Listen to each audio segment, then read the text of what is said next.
Oitavo ano, vamos para a sexta unidade, estamos no segundo bimestre e nesta aula a partir desta aula, nós vamos estudar a independência dos Estados Unidos. Bem, por que estudar a independência dos Estados Unidos? Já que é apenas um país da América e nós não vamos estudar de todos, né? Bem, a independência dos Estados Unidos é muito importante, sim, para a história da América, uma vez que foi um movimento que nós podemos considerar um movimento de sucesso, que funcionou, deu certo, que foi muito, mas muito inspirado nas ideias iluministas. E como as ideias iluministas neste momento já havia se espalhado por toda a América, quando as ideias são colocadas em prática, elas funcionam, incentiva outros lugares, outros grupos a tentarem algo semelhante. Então, a independência dos Estados Unidos vai servir de muita inspiração para vários movimentos que ocorrerá na América inteira e também na Europa, tá?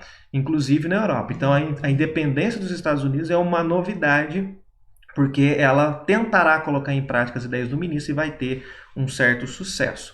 Então, na aula de hoje, nós vamos começar a entender como que era o contexto dos Estados Unidos, das colônias nos Estados Unidos, lembrando que quem colonizou a América do Norte foram os ingleses. Então, vamos lá. Bem, no início vai se formar, então, 13 colônias lá na América do Norte, que hoje nós chamamos de Estados Unidos. Era só uma parte do território ali na costa leste dos Estados Unidos, e depois essas colônias vão se desenvolver para o interior do continente. Bem, o primeiro ponto que nós temos que entender aqui é que a colonização dessas 13 colônias inglesas foi bastante diferente da colonização que ocorreu na América Espanhola e na América Portuguesa, ou seja, como aconteceu com os nossos vizinhos e com o Brasil. Tá certo? Primeiro, porque lá teve pouca intervenção da Inglaterra. Diferente da América Portuguesa e da América Espanhola, os espanhóis e os portugueses, nós pegamos o Brasil como referência, desde o início estiveram muito presentes aqui no nosso território, controlando tudo, controlando as leis, controlando a produção de riqueza, a geração de riqueza.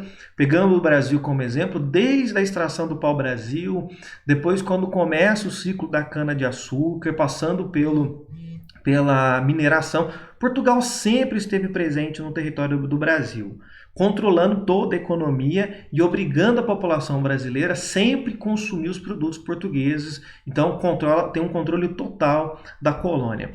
Lá na América do Norte, a Inglaterra teve pouca intervenção, ou seja, os colonos tiveram muito mais liberdade do que nós tivemos aqui. Essa liberdade exigiu que eles se organizassem politicamente, administrativamente e economicamente. E aí a parte econômica é muito importante, porque eles tiveram muito mais liberdade para gerar sua própria riqueza e para se organizar politicamente. Portanto, quem vai fazer as leis nas 13 colônias são os próprios moradores das 13 colônias. São os próprios colonos que farão as leis. Portanto, é claro que essas leis serão muito mais liberais do que se a Inglaterra fizesse. No caso aqui do Brasil, os brasileiros, os colonos e também aqueles que moravam nas colônias espanholas jamais poderiam fazer suas próprias leis. Então as leis vinham da metrópole, vinham de Portugal e Espanha e eram sempre muito severas.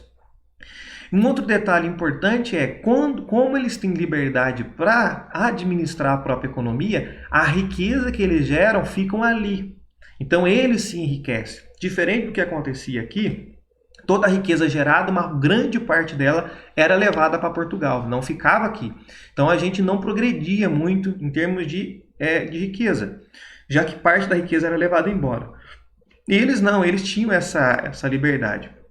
Assim como acontecia aqui na América Portuguesa e Espanhola, havia o chamado Pacto Colonial. O que era o Pacto Colonial?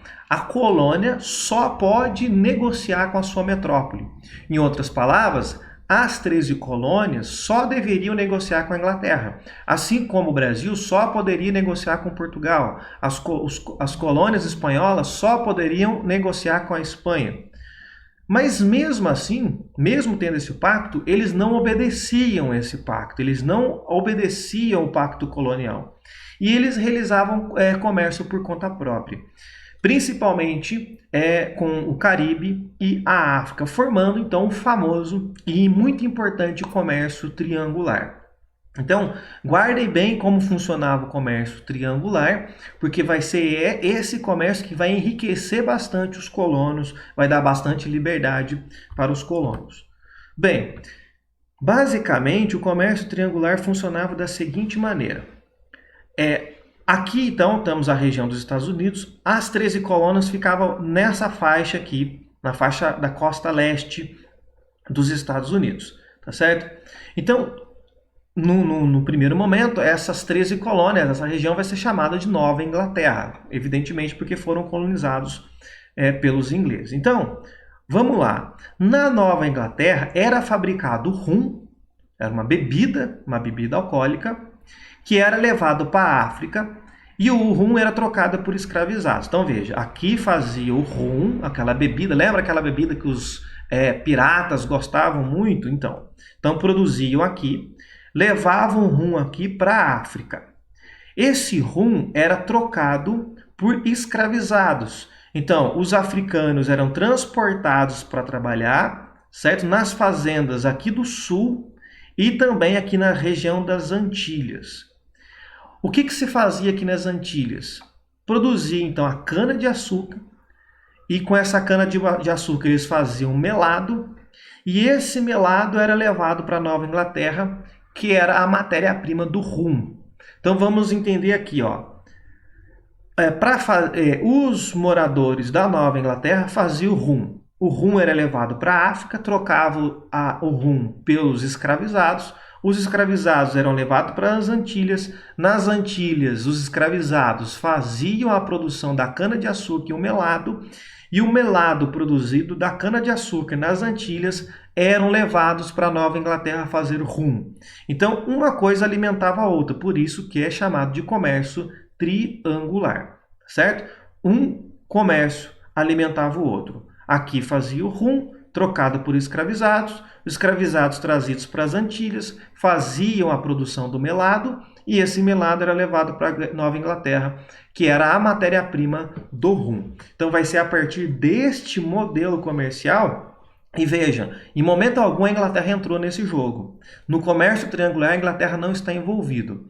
Então todo o lucro gerado desse comércio triangular ficará na mão dos colonos, dos moradores da Nova Inglaterra. Perceba que a Inglaterra está fora da jogada, não está envolvido com esse comércio triangular, que era bastante lucrativo.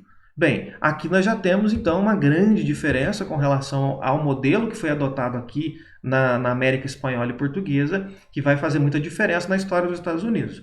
Por isso que já podemos até já adiantar essa questão. Comparar a história dos Estados Unidos com a história do Brasil é um erro grotesco, porque desde o princípio a história que eles percorreram é bem diferente que nós percorremos aqui.